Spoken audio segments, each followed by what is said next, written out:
राज्य में मंत्रिमंडल का गठन हो चुका है। 22 मंत्रियों को शपथ दिलाई गई है। राजभवन में शपथ ग्रहण समारोह आयोजित हुआ। राज्यपाल कलराज मिश्र ने 22 विधायकों को मंत्री पद की शपथ दिलाई गई है। 12 कैबिनेट मंत्री बनाए गए हैं, तो वहीं 5 राज्य मंत्रियों को स्वतंत्र प्रभार दिया गया है। वहीं 5 अन्य राज्य मंत्री बनाए गए हैं। कुल मिलाकर के 22 मंत्री भजनलाल सरकार में शामिल हो चुके हैं। कुल मिलाकर 25 चेहरे भजनलाल सरकार के मंत्रिमंडल के हो चुके हैं। लगातार कयासबाजी का दौर और उस पर बीजेपी आलाकमान ने, बीजेपी नेतृत्व ने फिर से चौंकाया है और इस बार एक प्रत्याशी को भी, जो कि चुनाव लड़ रहा है, अभी विधायक बनना बाकी है, उसे भी मंत्री बना दिया गया है। मंत्री पद की शपथ दिला दी गई है। राज्य मंत्री स्वतंत्र प्रभार का दर्जा दिया गया है। तो फिर से मंत्रिमंडल में भी नया प्रयोग देखने को मिला है। भजनलाल सरकार के मंत्रिमंडल का गठन कर दिया गया है। एक बार फिर से बीजेपी आलाकमान ने नया प्रयोग किया है। यहां पर अनुभव के साथ साथ युवाओं को भी तरजीह दी गई है। तो वहीं सभी जाति वर्गों को साधने का प्रयास किया गया है, सभी क्षेत्रों को साधने का प्रयास किया गया है। जयपुर की बात करें, राजधानी जयपुर से खुद मुख्यमंत्री भजनलाल शर्मा सांगानेर सीट से आते हैं, तो वहीं उप मुख्यमंत्री दिया कुमारी विद्याधर नगर सीट से आती है। दूदू की बात करें तो डॉक्टर प्रेमचंद बैरवा, उन्हें उप मुख्यमंत्री बनाया जा चुका था, लेकिन अब झोटवाड़ा सीट से जयपुर ग्रामीण के सांसद कर्नल राज्यवर्धन सिंह राठौड़ को चुनाव लड़ाया गया था। वो यहां से चुनाव जीत कर आए। अब उन्हें कैबिनेट में शामिल कर लिया गया है। भजनलाल सरकार की कैबिनेट में कर्नल राज्यवर्धन सिंह राठौड़ को शामिल किया गया है। तो वहीं किरोड़ीलाल मीणा, जो कि कद्दावर नेता के तौर पर उनकी पकड़ राजनीति में काफी देखी जाती है और राज्यसभा सांसद होते हुए राजस्थान की राजनीति में पिछले कई महीनों से सक्रिय थे और उन्हें मंत्रिमंडल में शामिल कर लिया गया है। मंत्रिमंडल में किस प्रकार से बैलेंस बनाया गया है, किस प्रकार से राष्ट्रीय नेतृत्व ने चुनाव किया है, इस पर अधिक विश्लेषण के लिए मेरे साथ लाइव जुड़ चुके हैं A1 टीवी चैनल हेड और जाने माने राजनीतिक विश्लेषक अनिल लोढ़ा जी। अनिल सर, जिस प्रकार से भजनलाल मंत्रिमंडल का गठन किया गया है, एक बार फिर से बीजेपी आलाकमान ने चौंका दिया है। हालांकि 22 चेहरे शामिल किए गए हैं, लेकिन पहली बार चुनाव लड़ रहे प्रत्याशी को भी मंत्री बना दिया गया है। तो वहीं राजधानी जयपुर से मुख्यमंत्री, 2 उप मुख्यमंत्री और एक कद्दावर चेहरा कर्नल राज्यवर्धन सिंह राठौड़ को शामिल किया गया है। सांसदों को मैदान में उतारा था, 7 4 जीत गए, उनमें से 2 को कैबिनेट बना दिया गया है, कैबिनेट मंत्री का दर्जा दिया गया है। क्या कुछ कहेंगे आप इस पूरे मंत्रिमंडल के गठन को लेकर? काफी जद्दोजहद चल रही थी, काफी समय लिया गया, विपक्ष के निशाने पर बीजेपी रही। वसुंधरा खेमे में कितने लोगों को इधर शामिल किया गया है? ये तमाम जो सवाल हैं जिनके जवाब आपसे जनता चाहती है, आपका विश्लेषण, सटीक विश्लेषण किस प्रकार से आप करेंगे इस मंत्रिमंडल का? अनिल सर।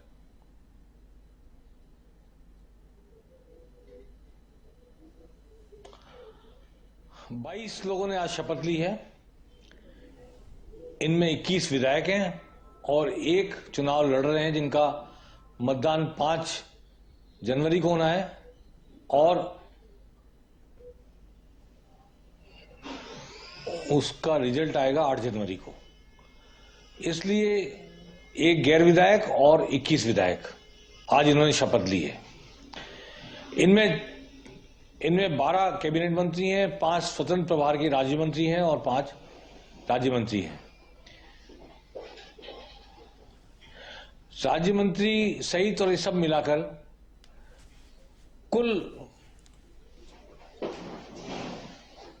25 मंत्री हो रहे हैं। अब कानूनन केवल 30 मंत्री राजस्थान सरकार में हो सकते हैं। 15% का कानून है, 200 सदस्यों की विधानसभा है, इसलिए 15% के साथ 30 मंत्री अधिकतम हो सकते हैं, जिसमें मुख्यमंत्री शामिल है।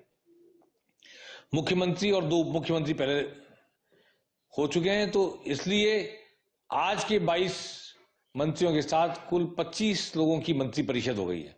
ये मंत्रिमंडल नहीं है, मंत्री परिषद है। मंत्री परिषद में राज्य मंत्री भी शामिल होते हैं, मंत्रिमंडल में राज्य मंत्री शामिल नहीं होते। अब खास बात यह है कि 12 कैबिनेट मंत्री और 5 स्वतंत्र प्रभार के राज्य मंत्री, 5 राज्य मंत्री, इनमें महिला केवल 1 है, मंजू बागवार, जो जायल से चुनकर आती है, नागौर से। 1 ही महिला को शपथ दिलाई गई है और 1 महिला पहले उप मुख्यमंत्री दिया कुमारी। तो पूरे मंत्री परिषद में 2 महिलाएं मंत्री के रूप में होंगी। एक प्रमुख हाईलाइट ये है। दूसरा प्रमुख हाईलाइट ये है कि 5 लोकसभा क्षेत्र ऐसे हैं जहां से 2-2 मंत्री बनाए गए। मेरा मानना था कि सभी 25 लोकसभा क्षेत्र कवर किए जाने हैं, परंतु सभी 25 लोकसभा क्षेत्र कवर नहीं किए गए। इनमें कोटा से 2 मंत्री बने हैं लोकसभा क्षेत्र से, इनमें जोधपुर से 2 मंत्री बने हैं, नागौर से 2 मंत्री बने हैं, टोंक सवाईमाधोपुर से 2 मंत्री बने हैं और चित्तौड़गढ़ से 2 मंत्री बने हैं। ये 5 लोकसभा क्षेत्र ऐसे हैं जहां से 2-2 मंत्री बनाए गए हैं। अब इसमें सबसे इंपॉर्टेंट बात तो सुरेंद्रपाल सिंह टीटी की है कि जो व्यक्ति विधायक नहीं है और चुनाव लड़ रहा है, 5 जनवरी को जिसका मतदान होना है, उन्हें आज स्वतंत्र प्रभार का राज्य मंत्री बना दिया गया। पहले वो मंत्री रह चुके हैं वसुंधरा सरकार में, पर चुनाव होने से पहले, मतदान से पहले मंत्री बनाने की ये अपने आप में नई घटना है, ये चौंकाने वाली घटना है। दूसरा, किरोड़ीलाल मीणा ने शपथ ली है। किरोड़ीलाल मीणा सांसद रह चुके हैं 2 बार। दौसा से किरोड़ीलाल मीणा राज्यसभा के मेंबर रह चुके हैं, राजस्थान सरकार के कई बार मंत्री रह चुके हैं, कई बार विधायक रह चुके हैं। और वो ऐसे व्यक्ति हैं जो कभी टोडा भीम से लड़के जीत जाते हैं, कभी बामनवास से जीत जाते हैं, कभी सवाईमाधोपुर से जीत जाते हैं। ऐसे कई जगह जगह से वो प्रदेश में लड़े हुए हैं चुनाव, और दौसा से सांसद भी रह चुके हैं। तो उनका कैबिनेट मंत्री बनना लगभग तय था पहले से। जो नई नाम आया जिससे चौंक रहे लोग, वो जोगेश्वर गर्ग का नाम है। हो सकता है अब उनको मुख्य सचेतक बनाया जाए, पहले भी रहे मुख्य सचेतक, कैबिनेट मंत्री का दर्जा होता है सत्ता पक्ष के मुख्य सचेतक को, तो ये एक चांस अभी उनके लिए है। लेकिन उनका नहीं आना चौंकाने वाला है, इसमें कोई दो राय नहीं है। और जालौर सिरोही एक लोकसभा क्षेत्र है। जालौर सिरोही में सिरोही से ओटाराम देवासी लिए गए, लेकिन जालौर से कोई नहीं लिया गया। जालौर से जो जगह खाली है, मैं समझता हूं आज नहीं तो कल जोगेश्वर गर्ग का नाम इसमें किसी रूप में आएगा, चाहे वो मुख्य सचेतक बनकर आए, चाहे किसी और रूप में आए, क्योंकि वो संघ के निष्ठावान व्यक्ति रहे और बहुत काम किया उन्होंने। गुजरात में भी, यूपी में भी, जहां जहां चुनाव में उनको भेजा गया। बड़े शालीन और शांत व्यक्ति हैं। गजेंद्र सिंह खींवसर आए हैं लोहावट से, एमएलए हैं। ये जोधपुर में है सीट, जोधपुर संसदीय क्षेत्र में जी। और खींवसर के हैं, चूंकि खींवसर में बैलेंस करना है हनुमान बेनीवाल को, इसलिए वो उनका जीतना, उनका भले कहीं और से लड़के जीते, लेकिन खींवसर पे और नागौर जिले में एक प्रभाव छोड़ के जाएंगे वो अगले लोकसभा चुनाव की दृष्टि से। नागौर से ऑलरेडी 2 और विधायक मंत्री बने हैं। इसमें जायल से मंजू बागमार बनी है और नावा से विजय सिंह बने हैं जी, चौधरी, विजय सिंह चौधरी जी। एक इंपॉर्टेंट बात मैं ये बताना चाहता हूं कि कुछ पुराने राजनेताओं की अगली पीढ़ी को मौका दिया गया। आज 3 राजनेता ऐसे हैं जो कभी न कभी मंत्री रहे या बड़े लगातार विधायक रहे, जी। कांग्रेस के टिकट पे या भाजपा के टिकट पे, जनता पार्टी टिकट पे। उनके बेटों को आज मंत्री बनाया गया। झाबर सिंह खर्रा श्री माधोपुर से उनके आते हैं। इनके पिता हरलाल सिंह खर्रा कैबिनेट मंत्री थे पहले भैरव सिंह शेखावत सरकार में। अगली पीढ़ी को मौका मिल गया। नंदलाल मीणा सन 77 से कई बार मंत्री रहे हैं विपक्षी सरकार में, यानी जो कांग्रेस विरोधी दलों की सरकार है उसमें। आज नंदलाल मीणा के बेटे जो प्रतापगढ़ से चुनकर आए, उनको भी टिकट दे दिया गया, उनको भी क्षमा करें, उनको भी मंत्री बना दिया गया। और हेमंत मीणा को। और तीसरे हैं रामेश्वर शर्मा, क्षमा करें, रामेश्वर चौधरी नावा से जीत के आए। रामेश्वर चौधरी, क्षमा करें, रामेश्वर चौधरी लंबे समय तक कांग्रेस के एमएलए रहे हैं। नागौर की राजनीति में उनका वर्चस्व रहा है। वो रामनिवास मिर्जा के ससुराल पक्ष से हैं, उनके शायद सारे लगते थे। उनके बेटे को, विजय चौधरी को आज मंत्री बनाया गया है। तो 3 नेता ऐसे हैं जिनकी पिछली पीढ़ी राजनीति में बड़े पदों पर थी, आज उनको एक तरह से नई पीढ़ी को स्थान मिल गया है राजनीति में और मंत्री बना दिया गया है।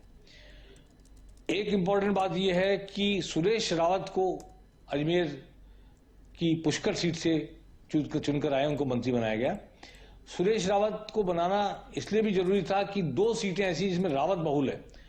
एक तो राजसमंद लोकसभा सीट ऐसी है जिसमें ढेर सारे रावत हैं, भीम में रावत हैं और ब्यावर में रावत हैं, और अजमेर में लोकसभा सीट में कम से कम अजमेर में भी 1.5 लाख के आसपास रावत हैं। तो अजमेर की सीट को भी वो कैटर कर रहे हैं और राजसमंद की सीट को भी कैटर कर रहे हैं। तो इसलिए एक रावत बनाया जाना था, लेकिन अजमेर से अब लोकसभा सीट की दृष्टि देखा जाए तो वासुदेव देवनानी अजमेर उत्तर से चुनकर आए, वो विधानसभा स्पीकर हैं।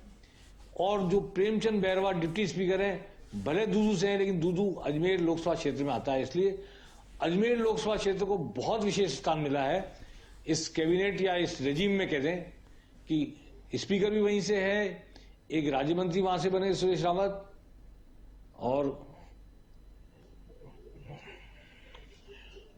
क्षमा करें शायद वो कैबिनेट मंत्री हैं सुरेश रावत, हाँ सुरेश रावत कैबिनेट मंत्री बने हैं, मुझे क्षमा करें।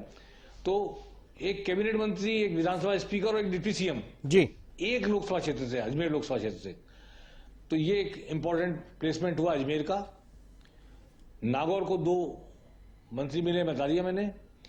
बीकानेर में अभी सुमित गोदारा अकेले मंत्री बन के आए हैं। बीकानेर लोकसभा सीट रिजर्व है शेड्यूल कास्ट के लिए। अर्जुन राम मेघवाल कानून मंत्री देश के वहां से एमपी हैं, लेकिन कम से कम 3.5-4 लाख जाट हैं बीकानेर लोकसभा क्षेत्र में। नोखा भरा हुआ है और पूरा बीकानेर का इलाका भरा हुआ है। तो वो जो जाट हैं वहां पर वो एक मुश्त वोट डालते हैं, इसलिए सुमित गोदारा को, जो दूसरी बार जीत के आए, जाटों को प्रतिनिधित्व करते हैं, उनको आज बनाया गया। और सुमित गोदारा के बनने की वजह से एक और बात मैं आज बाय द वे कहना चाहता हूं प्रसंगवश, कि उनके ससुर पक्के कांग्रेस के अजमेर के डेली चेयरमैन नामचंद चौधरी हैं, जो हो सकता है आने वाले चुनाव में लोकसभा का चुनाव कांग्रेस के टिकट पर लड़ें। परंतु सुमित गोदारा अपनी विचारधारा के पक्के हैं और दामाद ससुर में 2 अलग अलग विचारधाराएं हैं राजनीतिक दृष्टि से। एक आश्चर्यजनक बात यह है इस मंत्रिमंडल में जी, मुझे पूरी उम्मीद थी एक भगवा चेहरा आएगा जी, और प्रतापपुरी, महेंद्र प्रतापपुरी को मैं एक्सपेक्ट कर रहा था कि उन्होंने गाजी फकीर के परिवार को हराया और पाकिस्तान की सीमा से लगा हुआ हिंदू चेहरा है। पर न तो वो आए और न चिराज जीत के आने वाले महेंद्र बालकनाथ आए। तो ये मेरे लिए आश्चर्य की बात मानता हूं मैं। जी, जब आपने रावत को मंत्री बनाया, कुमावत को मंत्री बनाया, देवासी को मंत्री बनाया, आपने गुजर जवाहर सिंह बेडम को नगर से जीत के आए उनको मंत्री बनाया भरतपुर से, आपने छोटी छोटी जातियों को पकड़ने की कोशिश की लोकसभा चुनाव की दृष्टि से। तब हालांकि भाजपा को हिंदुत्व के लिए किसी चेहरे को लाने की जरूरत नहीं है, भाजपा तो अपने आप में हिंदुत्व का चेहरा है, इसलिए उनको कहने की जरूरत नहीं। लेकिन फिर भी ये माना जा रहा था कि गौ सेवक हैं, प्रतापपुरी पाकिस्तान की सीमा से लगा हुआ हिंदुत्व का चेहरा है, भगवा है, तो शायद गौपालन विभाग भी उनको दे दिया जाएगा और हो सकता है कि देवस्थान विभाग भी उनको दे दिया जाएगा। लेकिन ऐसा नहीं हुआ, इससे मुझे जरूर आश्चर्य हुआ है। एक राजनीतिक पर्यवेक्षक के नाते मैं मानता था कि भगवा पार्टी हिंदुत्व की बात, सनातन की बात करती हुई एक भगवा चेहरे को जरूर स्थान देगी।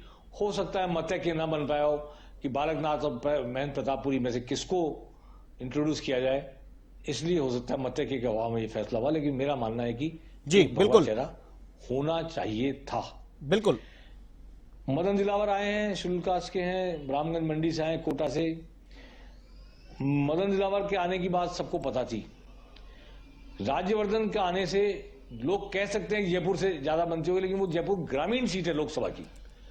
दिया कुमारी जयपुर शहर की सीट को बिलोंग करती हैं और जो मुख्यमंत्री हैं तो जयपुर शहर की सीट से, लोकसभा की जयपुर शहर सीट से, सांगानेर से, लेकिन उनको भरतपुर का माना जाता है। भरतपुर में बॉर्न एंड ब्रॉट अप है, तो भरतपुर का प्रतिनिधित्व करते हैं। उधर से भरतपुर के लोग खुश हैं कि हमारा मुख्यमंत्री बन गया। पूरी राजस्थान इस बात को लेकर खुश है, लोहागढ़ खुश है। इसलिए ये माना जाए कि वो भरतपुर का ही प्रतिनिधित्व करते हैं मुख्यमंत्री। दिया कुमारी जयपुर शहर का प्रतिनिधित्व करती हैं। दूसरे डिप्टी सीएम अजमेर लोकसभा क्षेत्र का प्रतिनिधित्व करते हैं, हालांकि है दूदू से। इसलिए जयपुर ग्रामीण सीट के सांसद रहे हुए 2 बार कर्नल राज्यवर्धन सिंह राठौड़ को आज लिया गया है कैबिनेट मंत्री के रूप में। कर्नल राज्यवर्धन सिंह राठौड़ वही हैं जो केंद्र में मंत्री रह चुके हैं। उनके पास सूचना प्रसारण विभाग, खेल मंत्रालय था, खुद खिलाड़ी रह चुके हैं, ओलंपिक में निशानेबाजी में रजत पदक जीत चुके हैं और सेना में कर्नल रह चुके हैं। जी, तो अनुशासन, स्पोर्ट्समैन स्पिरिट, पॉलिटिक्स, इस सब का एक संगम, और अभी भाजपा के राष्ट्रीय प्रवक्ता भी हैं और मीडिया से बहुत अच्छा ताल्लुकात रखते हैं। हो सकता है कि मीडिया का मंत्रालय विभाग इन्हीं को दिया जाए, खेल मंत्रालय इन्हीं को दिया जाए। हो सकता है कर्नल रहे सेना में तो होम मिनिस्ट्री भी इनको मिल सकती है, क्योंकि कर्नल रहने के नाते अनुशासन, लॉ एंड ऑर्डर और सारी चीजें स्ट्रिक्टली उनको फॉलो करना, काफी पढ़े लिखे इंसान है, कर्नल रहने की वजह से उनका एक अनुशासन के प्रति प्रतिबद्धता है। तो हो सकता है उस दृष्टि इनको लिया। किरोड़लाल मीणा को भी कोई बड़ी सीनियर मिनिस्ट्री मिलेगी, क्या मिलेगी ये हम नहीं कह सकते। मंत्रियों को बंटवारा विभागों का भी होना बाकी है, उससे बहुत सी चीजें सामने आएगी। लेकिन ये नए जोश का, पुराने अनुभव और होश के साथ अद्भुत समन्वय करने की कोशिश की गई है। पहली बार के विधायक भी मंत्री बने हैं, 2 बार के विधायक भी मंत्री बने हैं, और पुराने कई बार के सांसद, विधायक रहे हुए, मंत्री रहे हुए, मदन दिलावर और किरोड़लाल मीणा, राज्यवर्धन सिंह, ऐसे सब लोग भी मंत्री बने हैं जी। तो कुल मिलाकर एक ताजातर चेहरा मंत्रिमंडल का होगा, मंत्रिपरिषद का होगा। महिलाओं की कमी जरूर अखरेगी कि महिला मंजू बागमार अकेली हैं मंत्रिपरिषद में, डिप्टी सीएम के अलावा, दिया कुमारी के अलावा।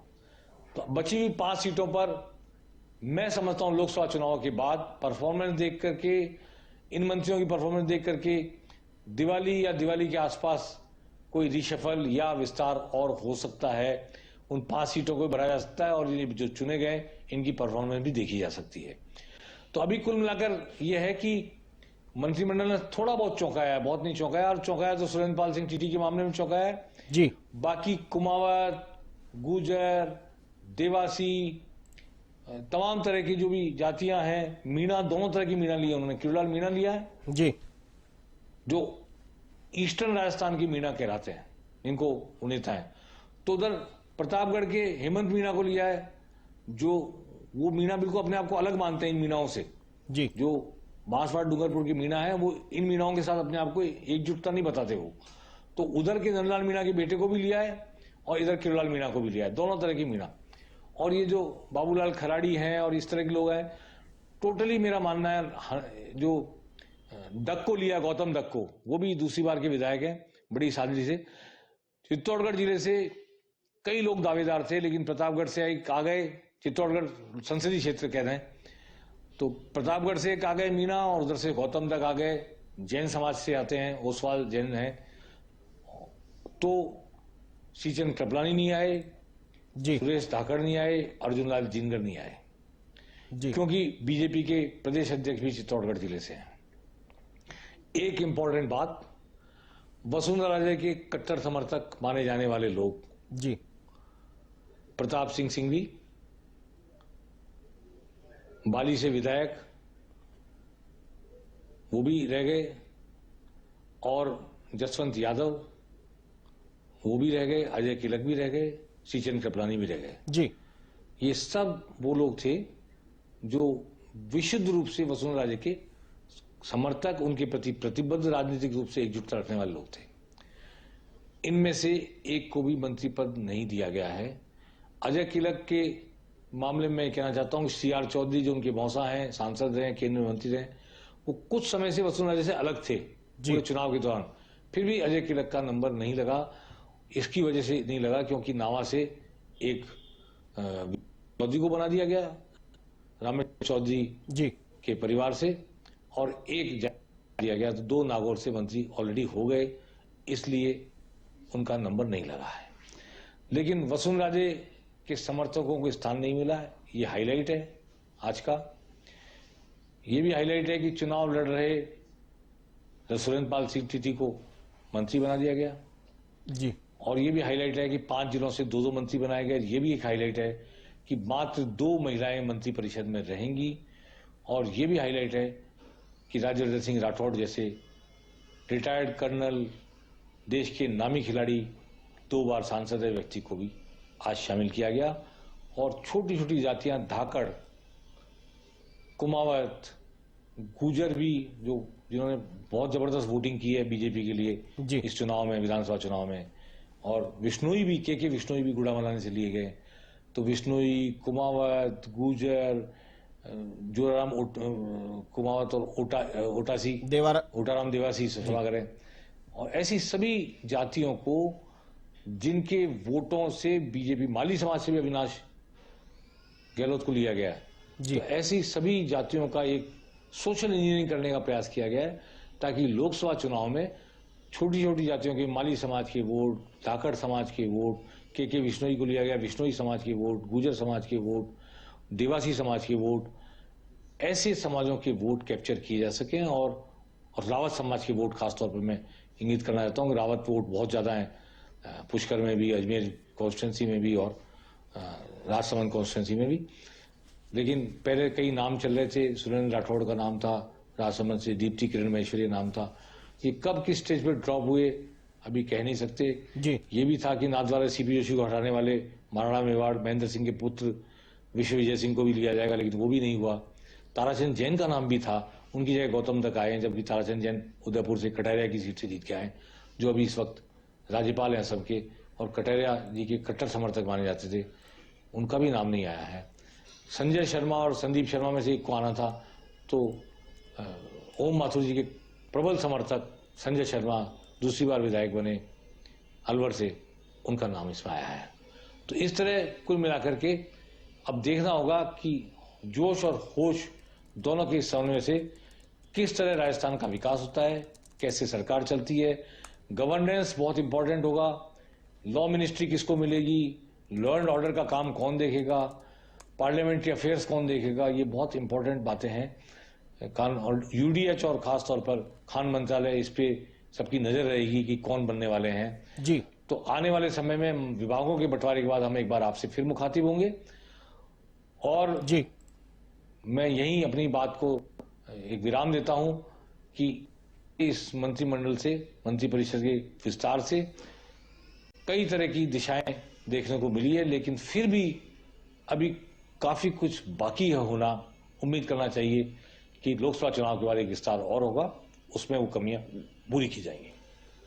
जी बिल्कुल, चलिए तमाम जानकारी के लिए बहुत बहुत शुक्रिया। तो ये थे राजनीतिक विश्लेषक A1 टीवी के चैनल हेड अनिल लोढ़ा जी, जिन्होंने विश्लेषण किया 22 मंत्रियों को जिस प्रकार से मंत्रिमंडल में शामिल किया गया है, किस क्षेत्र का प्रतिनिधित्व दिया गया है, क्या भूमिका आने वाले लोकसभा चुनाव में इस मंत्री की रहने वाली है, कितना फायदा बीजेपी को होगा, इन तमाम बिंदुओं को कवर करने का प्रयास किया।